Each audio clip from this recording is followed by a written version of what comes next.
Hello everyone, welcome to the Sea Live podcast. My name's Sam. Welcome on in. Thank you. Another day, another week gone. Chris, how are you feeling? Hello, how are you? Am I looking a bit brown today? Have you been working a little bit in the sun today? I haven't been out much, but I feel like I've been abroad. Do you know what? It looks like you've been for a spray tan. It actually really does. You look healthy anyway. You look very healthy. Well, thanks, mate. I've actually got sort of like t-shirt tan, half my arms white, half my arms brown. So it's a healthier stuff look for a few weeks. For those that don't know, Chris is getting his house done, top to bottom, aren't you? And you've been working getting that rubble out of that back garden, haven't you? I've been working hard. You know how hard I've been working last few weeks. Smashing walls down yesterday and soaring up things today. So I've touched my masculine side this week. It's been well. Talking about masculinity and someone that's probably a lot healthier and bigger than both of us put together. It's our guest for this evening, Mr. John Charles. How you doing, mate? I'm all right. Thank you for having me. Oh, an absolute pleasure. Listen, you go to the gym, you work out. What is it about going to the gym? What is it about going to the gym and just working out? What is it? Do you know what? It's the mental side for me. I know it sounds a little bit cliche, but it is. It clears the mind. It's nice. It's sort of about just throwing like really heavy things about. And my missus will say there's certain times, and she'll just look at me and she'll be like, "Just go to the gym, go to the gym," because it just lifts your mood. Definitely. Yeah, you deadlift, don't you? Yeah. No, sorry. No. But what? Because my mate's doing that at the moment, and he's really loving it. And I just say to him, "What is it about just lifting heavy things that you like?" Weird. It's like I can't explain. Like unless you're doing it, it's because you're only lifting it off the floor, I suppose. But it's just that knowing that you can lift that weight. It's like more than the average man, I suppose. But what I can lift and then what like my mates can lift is ridiculous. I'm average. He said that's what I said to him. What is it about just lifting stuff? And he couldn't answer me. He just said it's just about lifting things, and I was like, all right. That's it. I think the only lifting I do is the shopping bags. I know. To be fair though, when we gig, I do my fair lumping round of speakers and stuff like that. I'm not like Sam. No, I just carry the microphone, don't I? He walks into the mic, I'm ready, and we were like that, sweating before we've even plugged in. Oh, it's a nightmare. But speaking of the arts and the side, you are probably one of the most, I'd say, famous artists in Liverpool at the moment. I'm going to go as far as saying that. I think your name and your style is now being pushed so far. I think you've whatever you've been doing in the last 12 months, I've seen the projection of your followers and your work and whatever you've done. It's just escalated your work 100%. It's amazing. Yeah, it's been a strange, I'd say, because I've been painting for 10 years, no, 9 years now. So I've been grafting quite hard behind the scenes, and I'd go as far as even saying the last 2 months, things have really, really exploded for me. But I've been putting in a lot of groundwork over the years, a lot. I started off selling paintings for 30 quid. Really? You obviously all your own work and it was Disney paintings at first. So I used to paint like Mickey Mouse and Winnie the Pooh. And I remember I put one on Facebook, just like, let's see what happens. And I put on a girl from Kirby messaged me, can I buy that? And I was like, what? She's like, can I buy it? And I went, yeah, go ahead, Sam. And she's like, how much? I thought, what? So I'll push that, 30 quid. Yeah, I'll have it. Wow. $3,000. Like 30 quid for it. And I was made up. And that was it. It started on, that was like my social media started from there then. Well, I first got to know you when you were looking to get a print to Ricky Tomlinson, and I kind of got tagged into something. Does anyone know? I think it was put out there. Can anyone get hold of Rick? Yeah. And I got tagged into it, and we got it to him, and he was made up with it. Like, that was quality. The day that I got that photograph of him stood there with the painting, brilliant. He's loved. He's like an idol, and even outside of Liverpool, we love him. Everyone loves him. Well, we then, once we'd done that, we met again, didn't we, at Rick's art exhibition? Ricasso. Yeah, Ricasso, and he called it My Art. Yeah. And what he did, I remember going around, he had these little tiny canvases, about 30 by 30, so they were all little small canvases, and he was painting, he actually painted them himself, like. Oh, yeah. And he did each one. I think the one, and he auctioned them, but the one he did was he was quite proud of, was called the Moaning Lisa. Moaning Lisa, and people auctioned them. It was in the Florrie, and there was a big auction, and then he gave it all to charity, every penny. Yeah. He was a good few, weren't he? I think he was selling for like 10, 30 quid or something like that. There was about, I can't remember how many exact prints there were, but there was a lot, and they were all around the room, and each had a little explanation. Yeah. And each chapter of his life. So I think there was bits when he was just like he was just slagging off Reet in pictures, I'm sure. Oh, I spoke to actually Reet last night. It's her birthday tomorrow. So happy birthday, Reet. Happy birthday. 7th. Happy birthday. She's cancelled her birthday till next year. So, but you had a birthday the other day, didn't you, John? I did. Do you know what? I'm a little bit bored. I don't really celebrate my actual birthday. It's not a big thing for me. I'm miserable. I celebrate my sobriety birthday more than anything else. So when it comes to my actual birthday, though, my daughter will say, "What do you want for your birthday?" And I'll say, "What do you want to get me that I can give to you for my birthday?" That's how it works now. For there. So how old is your daughter? 10. So you started painting when she was pretty. Yeah, it was about 1. I started painting. Right. Okay. And what got you into it? Because obviously you didn't do art college. Have you not done art college? No. So I done art in school, GCSE art. I left school when I was 15, and after I left school, I never done art ever again after that. By like 15 and a half, 16, I went on a bit of a wild one, drinking drugs, and that like got quite a grip of me. That it was all fun and games at the beginning, but then later on it was I'm an addict and I'm an alcoholic, that outright. So that was like my path for like the next 10 years. It was just drinking drugs. I can't remember a lot of it, but then I had to have an operation on my nose because of like the amount of cocaine that I snorted. It just ruined my nose. And when I had the operation, like my wife stuck by me, the family stuck by me and everything. And after I had the operation, I was housebound for 4 weeks. So I couldn't come out the house, and I was just like, it's killing me off.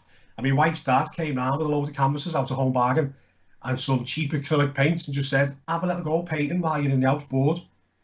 So that's when I started. I was just knocking about, like doing like Hulk paintings, Winnie the Pooh, and that's when it kicked off there. My original art name was Johnny McCanvas.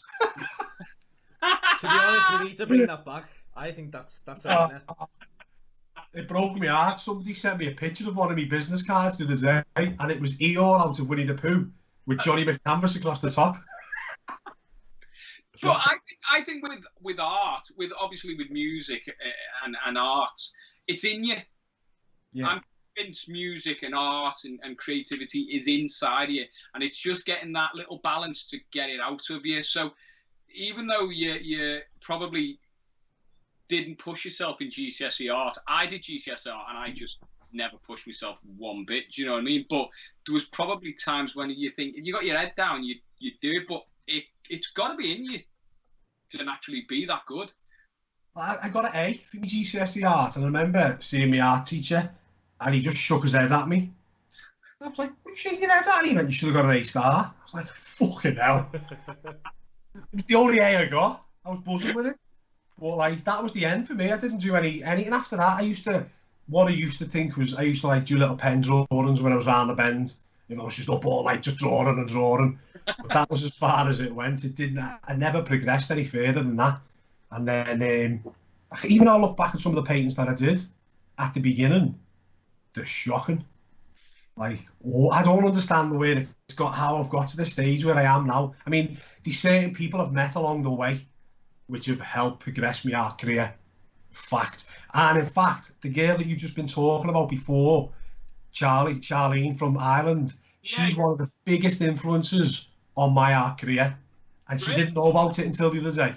Well, she messaged me and she said she was on the Twitter and she said, "Oh, I'm gonna check it out tonight because he worked for a dad, did you?" Worked with her dad, yeah, for years. We were great mates. And honestly, she's a lovely girl. But when I started, I was just doing a lot of brushwork. And I met another artist called Danny O'Connor who invited me down to his studio. And I was painting with him, and I was like, whoa, this is mental. And he painted with like no fear. It was like, he done this amazing portrait and then just put a big blob through it. And I was like, what are you doing? And he's like, no, we'll work with that. I was like, oh, you're on the bench, you. And then I remember he went, I'll go and get some digestives. You have a little paint on that.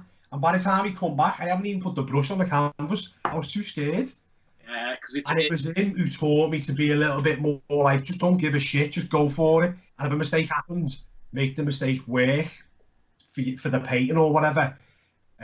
So he was like a massive influence. But then Charlie, she had messaged me a picture of, it was off the internet. It was some digital artist he does like palette knife work, but digitally. And she said, you could do something like this. And I thought, how does he even do that? So that was it. I went out and I bought a palette knife on the back of that message off her. And I've never gone back to brushwork since, really. It's all been palette knife. Is that how you get those real sharp lines in your work? Yeah. The whole painting, I'll start with a brush first. And I'll just do like my base colours and my background. So I'll have an image, like a photograph, and I'll work off that for the brush side and stuff. And then when it comes to the palette knife, I kind of just go with what's on the canvas. I don't tend to look at the picture anymore. And it's just literally like a trowel that you use for building. Yeah. But a little tiny, like the end of it's about this big. And that's what I use the whole way over it. So it's just dead thick and lumpy, and it's weird. Yeah, because I remember when you brought that picture to me of Rick, and I when I took it to him, I said, look how thick the paint is on this, and you could actually feel the texture because it was real. Yeah. But then when you push it back, you look at it close, it's just lumps, isn't it? In essence, and then you look back, and it's just like this massive face. And it comes together then, doesn't it? It's weird. Yeah. It's the. But when you look at your stuff that you've done online, you're showing your people how you do it in the quick little motion camera, and to get that initial image is takes some work. Yeah. That initial image must be how it all comes together, because without that initial detail of the face, you'd never see it. Do you know what I mean? No, that's the hardest part. Like, the hardest part is getting your sketch up on there from the beginning and then going for it. It sounds a bit cocky, but the paintbrush side of things, for me, it feels very basic. Like, if you can paint with a paintbrush, I think most people can do that stage of the painting. But I like to think the palette knife side of things, they can't. And I don't even know how I do that, to be honest. It's just your style now, is it? Did you do art in college, Sam? I didn't, I did more the music, the media, didn't really do art. I was good at art. I'd like to say I was good at art. I remember doing in primary school this big Queen Victoria sketch, and I remember being in the middle of the display. So that's my claim to fame for art. So there you go. But one thing I wanted to ask you, John, is these big pieces that you're doing, how long does it take on average to do one of the big pieces that you do? Yeah, it's they can vary quite a bit. So some of them they can go from, I'd say, 5 to 25 hours really. I tend to do them over different stages, so I'll prep the canvas first. Like, a lot of people primer canvas with like white primer. I don't. I use raw canvas and I paint it like with a grey and a bit of black in it. Then I put my paint image, a brush image on it. then I do more work on the background, then I do more work with the palette knife, then I do a bit more work on the background. So I do it over like 4, 5, 6 different stages. But because I use acrylic paint, it dries really fast. So if I'm in the studio, I can just blast my heater up, walk out, leave it for an hour, come back in, and it's dry, and I can start sitting away. So you just build up, right? That's what I learned from Danny Ullmer when it was all about this different layers and layers and layers. Where in the past I used to just do an image, I'd paint the background around it and leave it at that. But then when I learned you do your background and your painting, that each layer you add on it adds so much more depth into the painting. And then when I finish with my lines at the end as well, that makes it that's mine then. Yeah, because that's your style, as we said. Your style is those unique lines that are coming off it, and I think that's why it stands out so much, because it looks, I can't even describe how it looks. It looks very sort of, it's unique, but it doesn't look rushed. It just looks exactly how symmetrical to the face. It's weird to describe. Your style's very, very unique, and I think that's why people are linking into it at the moment, because it's not just a face. Yeah, it's the background as well, isn't it? You'd spend a lot of time working on the background. Yeah, and the background, I kind of work with water. Water's the big thing for me on that. I have like spray guns, and I kind of just put the faith in the water. I know that sounds dead snobby arty. Oh, I just put the faith in the water. But I do. It's like I just get me water. I don't mean like a pump action water, go like, like what you use for your hair, or what I would use for my hair now anyway. And I just squirt it all over, and then let it work. It's no. Is that the maddest thing that you use for painting, or what's the maddest thing that you've used to paint with? Somebody tried to get me to use a credit card once because I used to do cocaine, but it didn't work at all. It was awful. Yeah, I'd say this like that. But yeah, I think it's the water gun is probably like what people don't see me using, and then the palette knife is I've got a tiny little palette knife, and then I've got one big ass palette knife, and I use that like mainly for the lines at the end. But I try not when I'm doing the lines at the end, I try not to think about it. Or like I have me palette and I'm just like bam, bam, bam, bam, because I've done it where I've thought, and then it goes to shit. I think that's the big thing with art. I think exactly what you've just said is what most kids are not taught to do in art GCSE and stuff like that. I did art GCSE, I did art A level, and I did an art foundation course, right? And not once was I happy during any of those stages with the work, because it was all too precise and fine, and it wasn't expressing yourself with the art, if you know what I mean. And I know you've got to hit a certain criteria when you're doing the educational side of stuff, but it's not who you are as a person, is it? Nah, I don't like all that. Like, one thing I always say to people is I don't really fit in with the art crowd. Well, like, there's a lot of art snobbery, isn't there? And I don't like all of that. So I had an exhibition in St Helens World of Glass in May last year, and my mates were messaging me, oh, have we got to wear the suit and pants and shirt? And I was like, no, wear whatever you want. I turned up in a t-shirt, shorts and sliders and a cap. And I was like, I had mates turning up from the gym with the hoodies on, with the vests on and everything. But the World of Glass, the people who own the World of Glass said it was by far the most diverse crowd they've ever had. It was also one of the biggest crowds they've ever had as well. I think it was over 250 people turned up for it. I couldn't believe it myself, but they were like, you've brought a totally different set of, like, I don't know if you call them clients or whatever. Did you set out with that target in mind? Obviously, you've got your friends, your family, obviously very supportive, but you've got this wider means of people who are wanting to support you in your work. Did it ever click from the beginning that you're going to create this sort of environment when going into this art gallery? No, I don't think so. somebody's asked me at what point did I think I'm going to try and make things really blow up, and I haven't got a clue, to be honest. But from the very beginning, I have always been against like that art snob, you know, like walking around with a little glass of red wine and all tutti-foo and all that. I'm not into all that. I can't stand. And like I done a poem a little bit about stuff like that a while back. Yeah, I'm just not into all that at all. And I kind of like to be me, who I am. You know, like I wouldn't want to change for anybody. You know, like regardless of who you are, I'll speak to you as you speak to me. I'll take the Queen, for example. Yeah. I went to the Queen's 80th birthday party at one point.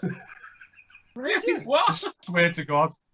And I stayed who I am the whole way through it. But this was at a time when I used to drink. Oh my! So what did that come about? I'd just been to Kenya for 4 months doing like volunteer work, and I came back and they put this thing out who wants to go to the Queen's birthday party and why. So I was like, I'll go. I've just been in Kenya. Wow. And they phoned me up and they're like, you've been picked. I was like, shit. So I have to have all this stuff, all this vetting and everything done. But like I said, I used to drink back then. Yeah. And I could heavily drink as well. And I had a skinhead. I was about 19 stone, swollen. And me and my missus went down there for the weekend and she wasn't allowed in. It was only me allowed in.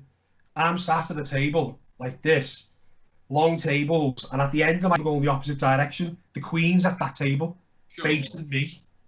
Shut up. On my table, like, there's a glass of red, a glass of white, and a glass of water. My water stayed full. The other two was empty the whole way through. I got absolute. There was Eric Clapton, John Major sitting on the table next to me, wow. Shirley Bassey. It was mental. And these were like a competition who's going to bake for the Queen, or like a big British Bake Off thing. Yeah. Like all the top chefs of the country. So anyway, I got absolutely rotten the whole way through it. And as you're coming out, like, so those normal people were meant to go one way, and all the celebrities are going the other way. But I'm on the phone to my mum and my little flip Samsung, like this, Mum, I'm behind Shirley Bassey and John Major and Cliff Richard here. And then I kind of went the wrong way and ended up going with them. And I seen all the chefs lined up in a little row. Yeah. And this is the last credit, the last thing you've seen on the credit before the credits come up is me with this chef in a headlock with a throwaway camera taking a selfie. Brilliant. Bizarre day. But I just stayed myself the whole way through. I don't feel like you need to change for anyone, mate. I think that's the best way to be, because I remember when I first met you and I thought, oh, this artist wants to get a picture. And then this beast of a fella turns up with this picture and I'm like, oh my God. Well, people do. They judge you, don't they, for how you look quite a lot. I was like, are you that? I get that a lot. No, I'm the artist. I was like, all right. But it was great, but I think that's the most important. You've got to be yourself. Yeah, definitely. True to yourself, because your art reflects who you are. Yeah, and that's why I don't hide away from the fact that I'm an alcoholic or I'm an addict in recovery. You know, 9 years clean and sober now, but I never hide away from it. Like, I'll always talk about it because it's part of who I am. It's not something that I want to brush under the carpet, and it's something that I can use to, I don't like to say I inspire people, but help somebody else who's been in the same position as me or in that same position, and then they can see there's a way out. If he can do it, I've got a chance, kind of thing. So that's why I always stay true to who I am, and I still talk about my past, my present, and I'll talk about my future as well. Yeah, well, the future is important at the moment for you, because I can only see things getting bigger and bigger and bigger and bigger. You're now actually, Sam and I always say that the social side of society is so important now, isn't it, Sam? It is, yeah. You mean the social media and also meeting people in person? We always meet people, don't we? Say we've got new artists, we will always go and meet them face to face. And we'll always go and speak to people face to face. And the social media side of things, your Instagram is massive. Yeah, it's getting there. Do you know what? It's that really kicked off after the art classes, the lockdown stuff. Really? Yeah. Yeah, it went berserk after that. Oh, you must have to take your phone off. Oh, Jesus. Right, honest to God. The first week we done them the live art classes, we had 27,000 people join us for that first week. Really? Honestly, we had people from like Mexico, Italy, America, Ireland, all over Europe, and they would come, they were joining in with us. And after the first class finished, turned it off, and my Instagram was just going bum, bum, bum, bum, bum, bum, bum. Facebook flew up, and it just wouldn't stop. So what was it? If people don't know, what was your lockdown art class? Because it was Be Boss Kind Art Club. Yeah, be boss, be kind, art club. Right. That's our little motto for like, just that's what we want to say. These like our little. Oh, right. So you got some merch from. Oh, yeah, Fantastic. okay. but so it's all about just being nice, just be boss, be kind to people. So when the lockdown happened, I was thinking, what are we going to? It was everybody was up in the air, nobody knew what was going on, and it was really scary. And I thought, my little daughter, she looked like she shit herself. She was terrified, and I know for me that when I'm in my studio painting, anything can be happening in the world, and I will forget about it. I'll be painting, and for the vast majority of the time I'm painting, I forget about everything. And I mean, I've gone through bereavements and lost people, but I know when I'm in there, it just goes out of my head. So I just said to my wife, I was like, do you reckon we should just do some online art classes? It might help the kids. Just give them an hour free from having to listen to all the stuff about the virus and everything else, and just get lost in the art. And that's where it started. So we put a little poster out with me and my daughter, like in the studio with spray paint and everything. And then we just said, join us every day, Monday, 11 o'clock till 12, and we'll do a live art class. And the first day we come on, it just went boom. No way. There was thousands of people joined us online. And then afterwards as well, people were still going back onto my Facebook pages and using the videos. I had teachers asking me to put it onto YouTube so I can send them the link so that they were able to use it in all their schools and stuff like that. We just done that, and that was it. But when we first started it, we tried to do it like with paints and stuff, and then we thought, you know what? There's going to be loads of people in lockdown who haven't even got paint. There could be kids there who can't afford, because paints aren't cheap sometimes. So we thought, let's keep it as basic as we can. You need a piece of paper, a pencil, and a black pen, Sharpie if you can get it, and that's what we done, and we went from there. Unbelievable. I think that's so amazing. That's so amazing, because we all had our moments in lockdown when it was crackers, and there was parents trying to teach kids the schoolwork as well, and that's why you needed that little difference, an art class. Yeah. I did a guitar things. It's just that little extracurricular thing but one thing I've always said, I've said to Sam as well, people don't realize they're good at something until they have a go, and it's having that opportunity to have a go and draw or paint for the first time in their life and absolutely love it, and then that's them set then. Do you know what? I'll just quickly jump on. Last year, I got asked to go into a school up in Bolton, and in this school, it was a group of like 50, 60 kids. Some of them, like, they come from like deprived backgrounds. Some of them only come to school just so they could get fed. It was that bad for them. And anyway, so I went in to do some spray painting. And the teachers, I remember this teacher, she said to me, listen, just be careful with this one particular kid. He's a little bit of a loose cannon. He might misbehave. He won't listen to what you tell him. And I'm like, all right, sound, let's have a go. And I think that was my first time of doing it. And I stood in front of them all and I gave a little talk about drinking drugs. I answered all the questions that they asked me. One of them asked me if I had any weed to sell. But the vast majority of them, they took it really well. So then when I went round and I'm spray painting with them all, I tried to like stick to like one black can and then two colours on each piece that they're all doing. And I was wary of this one little kid. But then I'm watching him and he's kind of just gone off. He listened to what I said and he'd done it, but he was doing a little bit more. And the teacher come over to me, like, do you want me to stop him? And I was like, no, just give me a minute, let me just see what he's doing. And he started like using his finger in the paint and everything. Honest to God, the piece of work he done was amazing.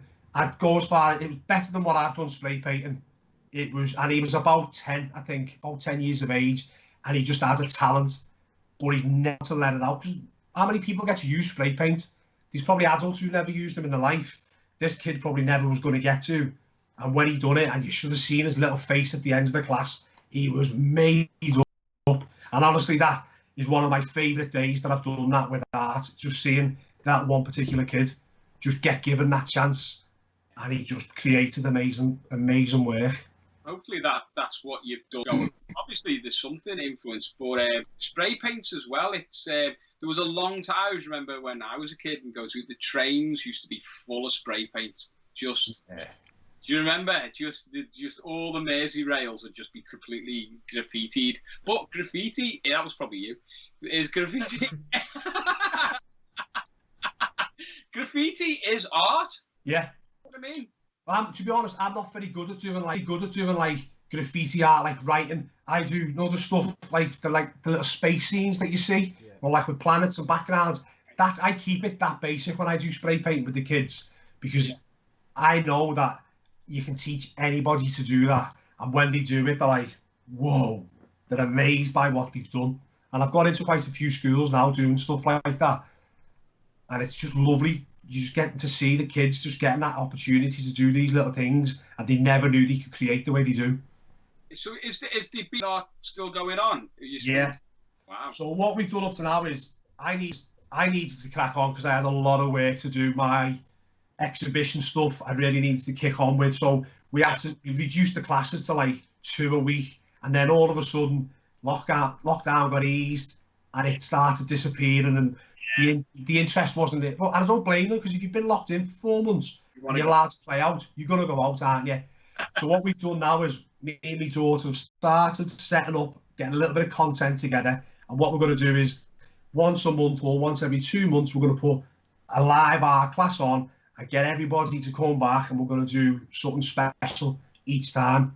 So we are trying to keep it going, just to give them all like a little bit of something to come back to every now and again. And then we're going to take that further into schools and stuff more. I think Sam and I do this art class next time. Yes. We need to. You should have a go, Sam, and then what we'll do, we'll show you our efforts and see if you can rate it like a Tony Hart exhibition with a little and then we'll see what's the best one. To be honest, I'm not that good when it comes to doing the art classes online, because some kid messaged me and said, stop saying right. I was like, oh my God. So every time I've done a line, I'm like, so just do this today, right? And then you go there, right? And then I realised how many times, and even my daughter's looking at me, oh, Dad, you're saying it again. No good at it. Oh, brilliant. Listen, I'm going to take just a minute of the people's time just to remind them to go and follow us on Facebook, Instagram and Twitter. So on Facebook, we're at CLive. Twitter, we are CLive Enter 1.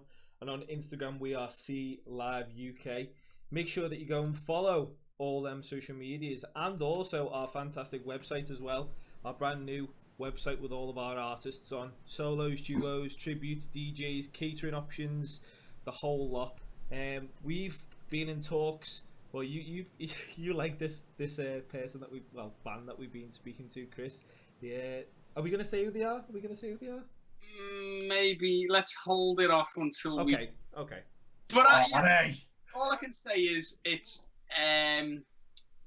they're quite a unique little sound, and there are certain people who would like it more than others, and a certain age ranges would like it more. But it's all about with the tributes and stuff like that, how you sound. And this band, they are a band, sound exactly like the original band. I'll tell you it off air, John. Which is what we want. Obviously, all of our tribute artists are available. Obviously, things are coming out of lockdown. Things are becoming more accessible to go into bars, parties. Obviously, you've got your wedding coming up, Chris.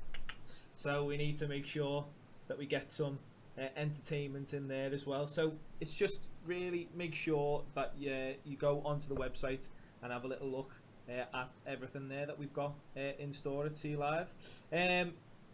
Chris, I want to, with you saying things opening up again, one thing that has opened up is still with art, because I think it's artistic, tattoos. Now, what have you done today? Because I know you've shown.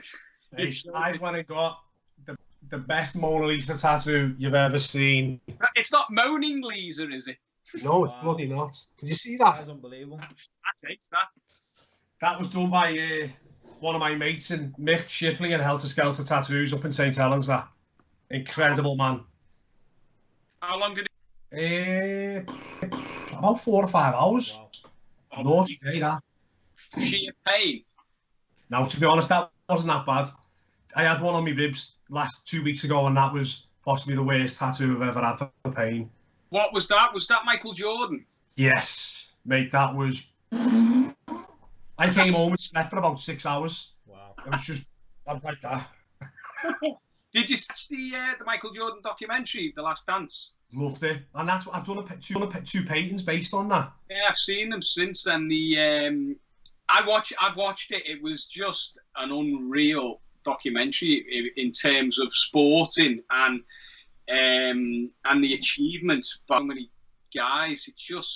They just smashed it, didn't they? It was like I'm obsessed with people like Michael Jordan now, like that mindset. Like you look at him, you look at like Ronnie Coleman in bodybuilding, like even Dr. Dre, people like, and then when you sit and you listen to them, it even goes far like 50 Cent. Like if you throw 50 Cent's name out, people are like, oh fuck off, he's just a little gangster or whatever.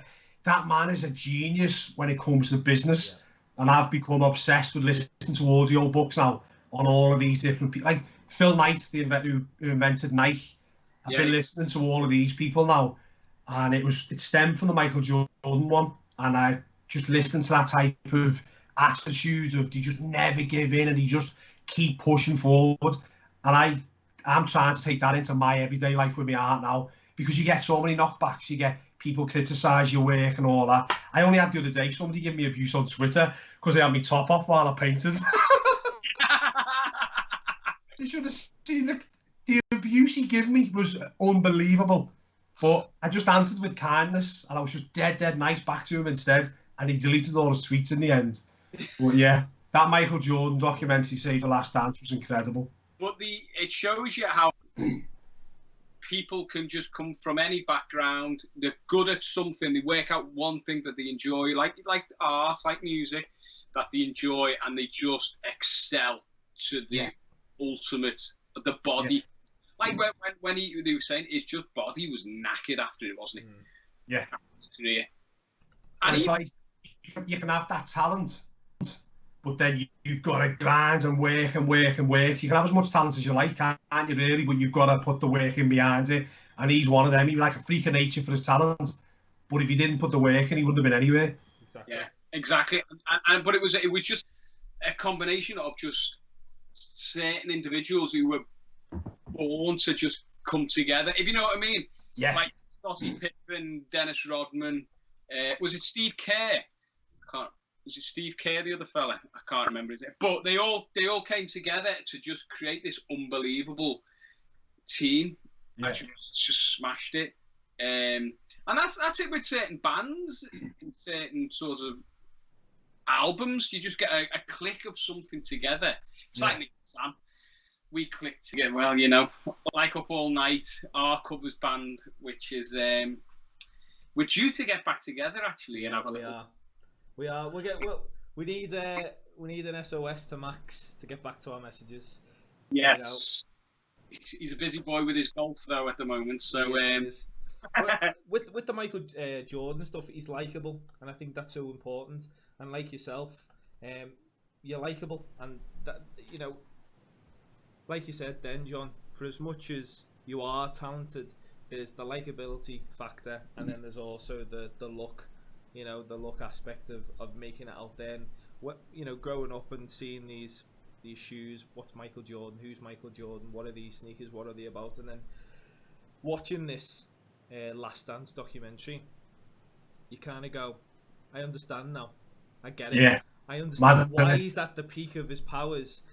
Like you were reeling off names then. Another one swings by Kanye West, you know, buying shares in Gap, and Gap has now skyrocketed up because he's just, whatever he touches turns to gold, similar with Michael Jordan. So it's how you are as a person and what you do on the basketball. Do you know what I liked about that Michael Jordan? And I didn't know this about his career. He went to baseball. Yes. Which is just madness. He's probably the biggest name in NBA. He's won everything. He's got his own shoes. But then he just writes, I'm going to play baseball. And he was actually, they said, he worked hard and he was actually pretty good at it. He was like, he could have been signed for so many bigger clubs who he played for, but he just excelled because he pushed himself to the extreme. That's how it should be. If you're good at something, do it. But think with your art, what's your next kind of projects? What are you thinking about doing? Have you got things in mind, or have you? Yeah, we've got so we've been working on a collection called the Liverpool Icons. Now the plan was to have an exhibition, but with what's going on at the minute, the chances are we're not going to get. I don't want to turn up to an exhibition where I'm only allowed 30 people. If I have an exhibition, I want hundreds of people to be able to turn up to it. Yeah. So we're going to have a virtual exhibition. So I've been working with a company who design galleries online, and we are hoping to go live with that in the first week in September. Just got to find a few things to tweak before I can announce that it's definitely going to go ahead then. So I've got 6 icons for me. I know that might be a little bit selfish, but they're just 6 people from Liverpool who I love. I'll give it a little teaser. So one's Jodie Comer, who she's just incredible. I don't know, you like her, Chris? Yeah, well, Killing Eve last night. Stephen Graham. Oh, yeah.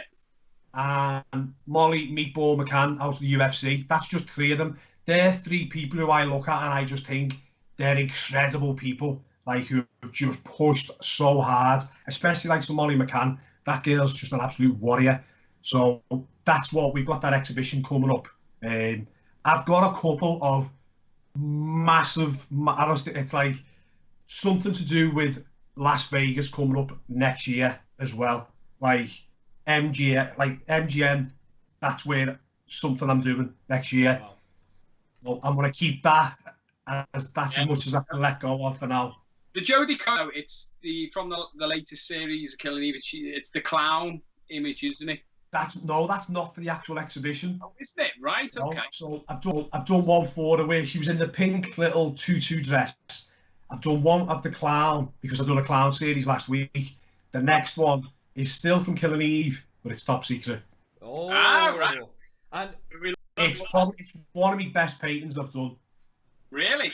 I think so. Excellent. And obviously it's great to see how the process of you do it. Because it's all fast action, and you can see the true work as it's going together. A lot of people like the time-lapse stuff. A good mate of mine who suffers a lot with depression, and he tried to take his own life not too long back. And he come round one day while I was painting, and he just asked if he could just sit and just watch me paint for a bit. And he said it was like the most peace he's ever had, just stood watching me paint. And I don't like an audience when I paint. I like an audience on social media. I'm all right with that. So I thought, if he enjoys that, there might be other people out there who enjoy them time-lapse videos. So that's why I do more of them now. It gets a nice bit of feedback. Some people just enjoy seeing that. I've watched a few of them, and I tell you, you're pretty good at. Which is so because your art, you can draw. You've drawn shoes. You've drawn obviously famous faces. You've done a Liverpool, Everton things. Yeah. It's animals. I find that really interesting. The animals. I love animals.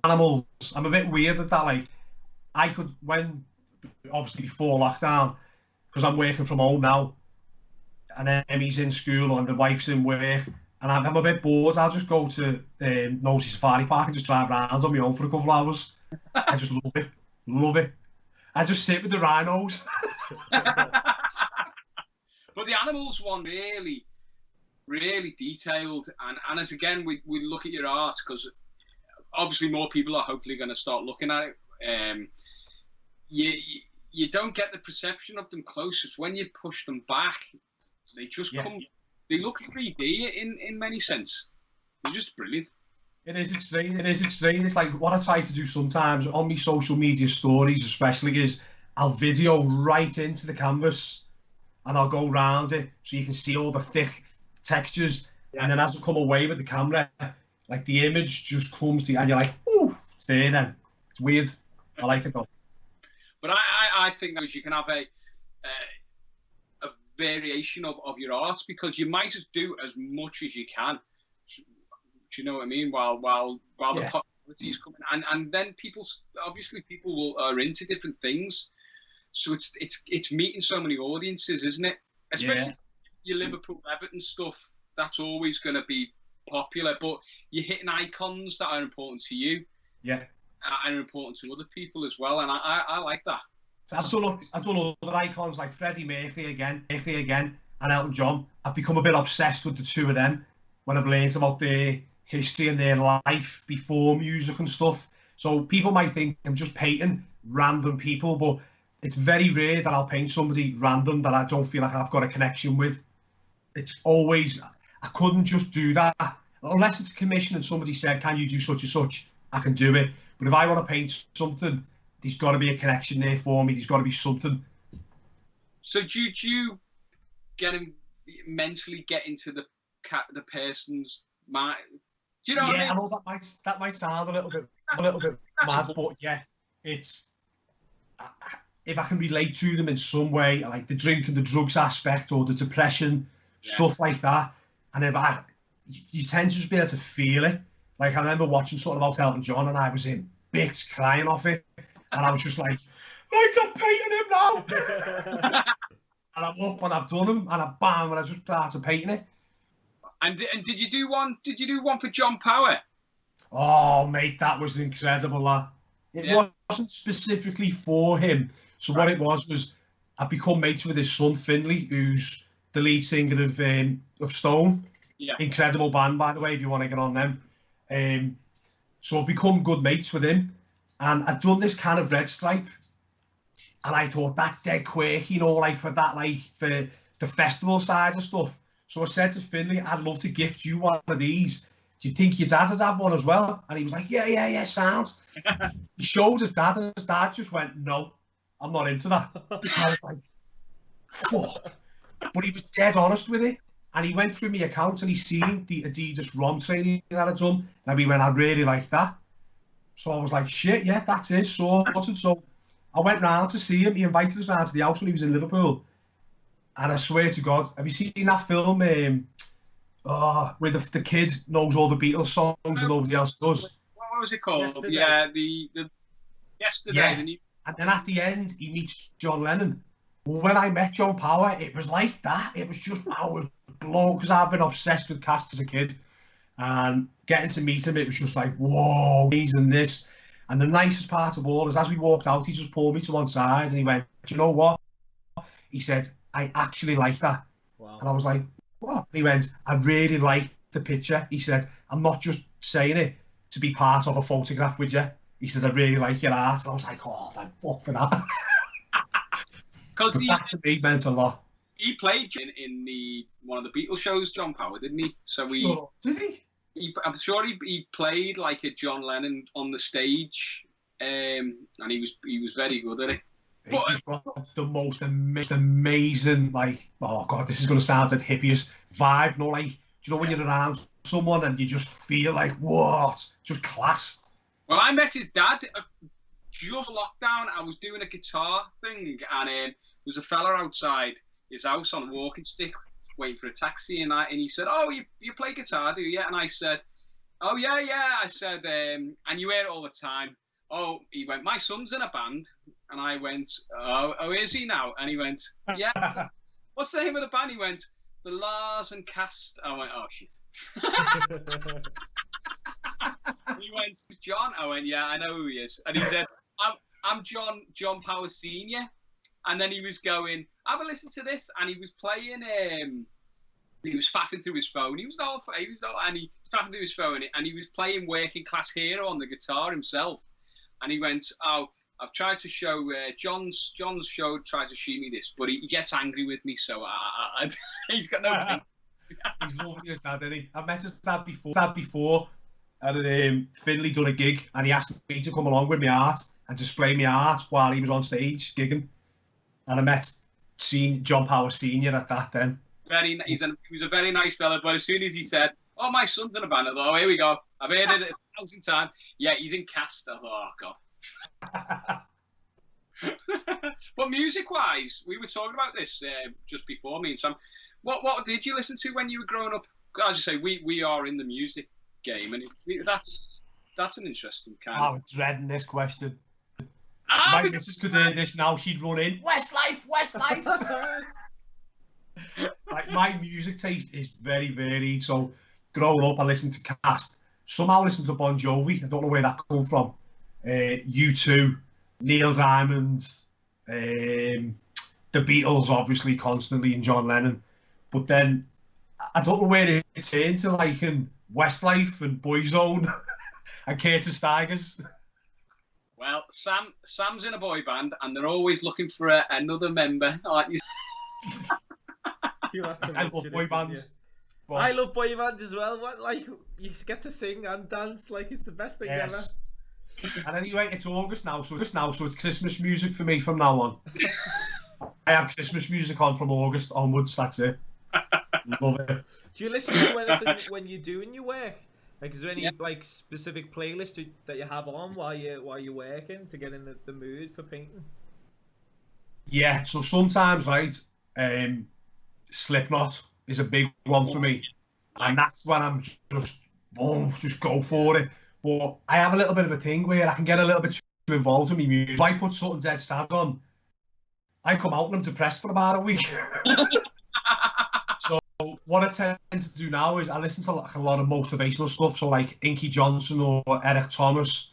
I listen to a lot of stuff like that, and I've started listening to, like I said before, a lot of audio book. Let me just try and get, I'm not going to play it, I can never remember the names of anything, but there's a book I'm listening to now called Can You See Me? And it's all about, it's like a kid who's autistic, and she writes about her day-to-day life suffering with autism and how people judge her and how people speak to her. So I tend to listen to a lot of stuff like that when I'm painting now, and I could go put something like that on, and the next thing, it's like 5 hours later, and this is going to sound dead daft and arty, but I genuinely don't remember what I'm painting. I'll just be painting. Like, I know I'll go in to paint like the Leighton Baines one, but I won't remember any of the process. Wow. I don't know, these people are going to be looking going, you divvy. I don't know if have you got any art there next to you to show? Oh, I just happened to. Right, so we've got, I don't know if it's going to look very thingy on here. So this is the Jodie Comer one. Look at that. The one actually, yeah. Wow. I want to try and get a bit closer. I don't know if you can see detail on that camera. Is that crass? Yeah, you can see the different layers. You can also see obviously the very straight lines. It's awesome, unbelievable. And then this is the other one. So this has got a little bit big with a TikTok girl over in America called Ivani. This is getting shipped off to her tomorrow to America. Oh wow! Wow! Look at that. Because you've been doing clowns, haven't you, for the last couple of days? Because it was Clown Week, wasn't it? It was my Clown Week. And do you know what? That came from my daughter. She's obsessed with it. And anybody who knows me knows that when I do anything to do with art, my biggest thing is for my daughter and my wife. That's all I want to like look after them. Yeah. And when she said, paint this girl, I was like, oh, I'm not painting no TikToker. Are you messing? And she went, she's got 24 million followers. I was like, all right then, here's a go. Yeah. And we done the painting, we messaged the manager, and the manager come back in half an hour. Wow. Said, we absolutely love it. Got a quote off of Ivani herself, and Ivani was saying, like, it was amazing. It turns out the image that I've used was her first video that went viral. And we didn't even know that, it was just fluke. So that's, like, quite important for her. So that's off to America tomorrow. Fluke. Can spiral now. Yeah. Mental. I've seen it in 12 months. Do you know what I mean? Because once I first met you, I've seen the develop. It's going to be very interesting to see what your next 12 months will bring, if I'm honest with you. Yeah, I'm excited. It's like I lost a little bit of the age for painting a couple of months back. Certain things happened and I kind of hated the thought sort of going into paint, and it lasted for a couple of weeks. But my God, the fire that I know it's inside, and that now I can't wait to paint. I hate going to bed because I'm in bed and I'm lying there and my bed goes, stop it.